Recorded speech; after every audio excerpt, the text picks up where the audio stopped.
देश रहा है? आज यहाँ हमारा जो है ब्लॉक कांग्रेस कमेटी का एक कार्यालय उद्घाटन किया गया था, जिसमें हम लोगों ने अपने कार्यकर्ता, हमारे सब जो लोग यहाँ मौजूद हैं, किस तरह से हम लोग चुनाव लड़ा जाए, किस तरह से लोगों के बीच पहुँचा जाए। बहुत समय क्योंकि कम है और उनको ये बताया जाए कि आपके बीच में क्षेत्रीय बनाम बाहरी की जो है लड़ाई है।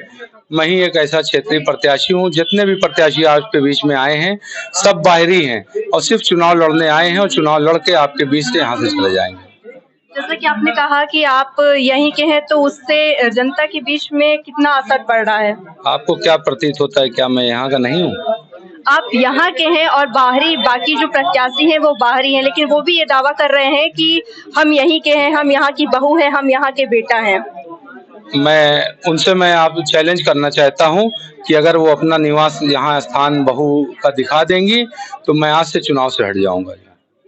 पिछली बार आप दूसरे पायदान पे थे, तो इस बार जनता के बीच में आप ऐसा क्या मुद्दा लेकर आए हैं, क्या वादे और दावों के साथ आए हैं कि इस बार जनता आपको प्रथम स्थान पे रखे?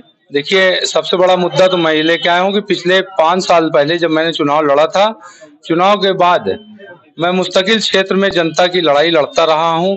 किसी भी तरह के मुद्दे रहे हों, आम जनमानस की लड़ाई रही हो, किसी पुलिस का कोई परेशान रहा हो या कोई तहसील न्याय पंचायत किसी तरह की लड़ाई रही हो, हमने गांव की जनता के बीच में जाके उनकी लड़ाई को सुना है, उनकी समस्याओं का निदान करने की कोशिश की गई है। जैसा कि इस समय सबसे बड़ा मुद्दा चल रहा है किताब या हिजाब, तो इस मुद्दे का चुनाव पर क्या असर पड़ रहा है? देखिए, किताब और हिजाब का कोई मुद्दा ही नहीं है, क्योंकि पिछला चुनाव आपको याद होगा कि इन लोगों ने शमशान और कब्रिस्तान पे लड़ा है। शमशान और कब्रिस्तान फेल हो गया तो किताब और हिजाब, किताब ही पढ़ के इंसान बढ़ेगा, हिजाब तो जो लगाता है वो लगाएगा ही।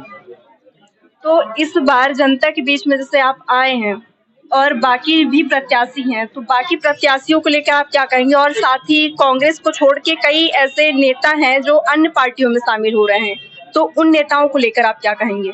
देखिए, उन नेताओं की अपनी महत्वाकांक्षा थी, किसी के महत्वाकांक्षाओं को उन्होंने अपने विचार बदले हैं और मुझे मालूम है कि वो पछताएंगे बहुत ही जल्द। हो सकता है पुनः हमारे घर पे वापसी करने की वो कोशिश करें।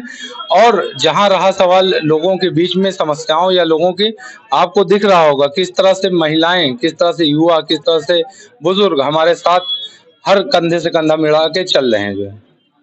और अन्य पार्टियों को लेकर क्या कहेंगे आप? भाजपा जैसे कि कई वादे और दावे कर रही है कि हमने इतना विकास किया, उत्तर प्रदेश इतना आगे बढ़ गया, तो स्मार्ट सिटी बन गया, स्मार्ट बन गया, उत्तर प्रदेश स्मार्ट बन गया, तो इसे लेकर आप क्या कहेंगे? देखिए, पहली बात तो यहाँ से भाजपा प्रत्याशी है ही नहीं, ये तो आपको मालूम है।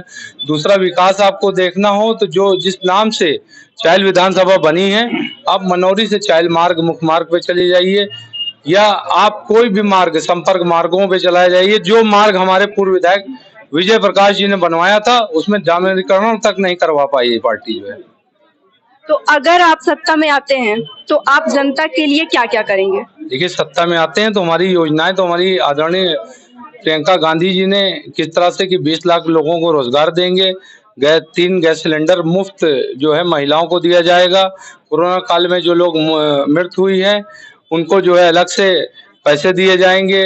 बिजली का बिल जो है हाफ किया जाएगा, किसानों का कर्ज माफ किया जाएगा और समर्थन मूल्य जो गेहूं है और आपका धान है और गन्ना है, गेहूं धान का 2500 रुपए प्रति कुंटल, क्योंकि हम लोग जो कहते हैं वो करते हैं।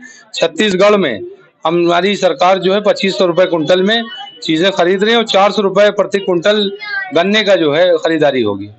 चुनाव को लेकर आप जनता को क्या संदेश देना चाहेंगे?